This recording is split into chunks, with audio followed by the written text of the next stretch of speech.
اعوذ باللہ من الشیطان الرجیم، بسم اللہ الرحمن الرحیم۔ اس ویڈیو میں ہم اللہ تعالیٰ کی ذات کے متعلق عقائد کے بارے میں بیان کریں گے۔ اللہ ایک ہے، ذات، صفات، افعال، احکام اور اسماء میں اس کا کوئی شریک اور ہمسر نہیں۔ وہی معبود حقیقی ہے، اس کے علاوہ غیر کی عبادت و پرستش حرام ہے، بلکہ سجدہ تعظیمی بھی حرام ہے۔ وہ کسی کا محتاج نہیں، البتہ کائنات کی ہر چیز اس کی محتاج ہے۔ اس کی ذات عقل کے پیمانے میں نہیں آ سکتی، کیونکہ جو چیز عقل میں آئے وہ محیط ہوتی ہے۔ اللہ تعالیٰ کی ذات احاطہ سے پاک ہے، البتہ اس کے افعال اس کی صفات کے مظہر اور اس کی صفات اس کی ذات کی مظہر ہیں۔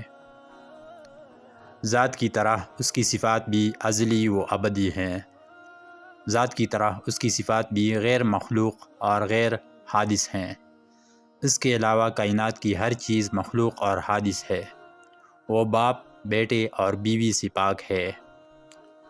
وہ خود زندہ ہے، جسے چاہتا ہے زندگی بخشتا ہے اور جسے چاہتا ہے موت دے دیتا ہے۔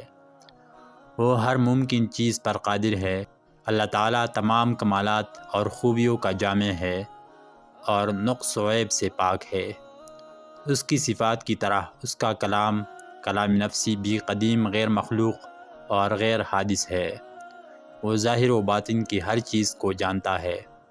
وہ ہر چیز کا خالق و مالک حقیقی ہے۔ روزی رساں صرف اسی کی ذات ہے، البتہ فرشتے وغیرہ وسائل و ذرائع ہیں۔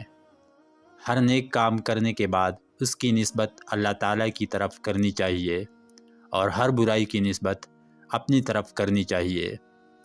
دنیاوی زندگی میں دیدار الہی حضور انور صلی اللہ علیہ وسلم کے ساتھ خاص ہے، لیکن آخرت میں ہر صاحب ایمان کو یہ دولت میسر آئے گی۔ خواب میں یا قلبی دیدار الہی انبیاء اور اولیاء کے لیے ثابت ہے۔ اللہ تعالیٰ زمان و مکان، جہت، ہاتھ، پاؤں، آنکھ اور جسم سے پاک ہے۔ اس نے اپنی حکمت بالغہ کے مطابق عالم اسباب سے ربط فرما دیا ہے۔ آنکھ دیکھتی ہے، کان سنتا ہے، آگ جلاتی ہے، پانی پیاس بجھاتا ہے۔ وہ چاہے تو آنکھ سنے، کان دیکھے، پانی جلائے، آگ پیاس بجھائے۔ نہ چاہے تو لاکھ آنکھیں ہوں جن کو پہاڑ نہ دیکھے، کروڑوں آگیں ہوں ایک تنکے پر داغ نہ آئے۔ اللہ تعالیٰ کی ذات کے لیے جمع کی بجائے واحد کا صیغہ استعمال کردہ اس کی شان کے زیادہ لائق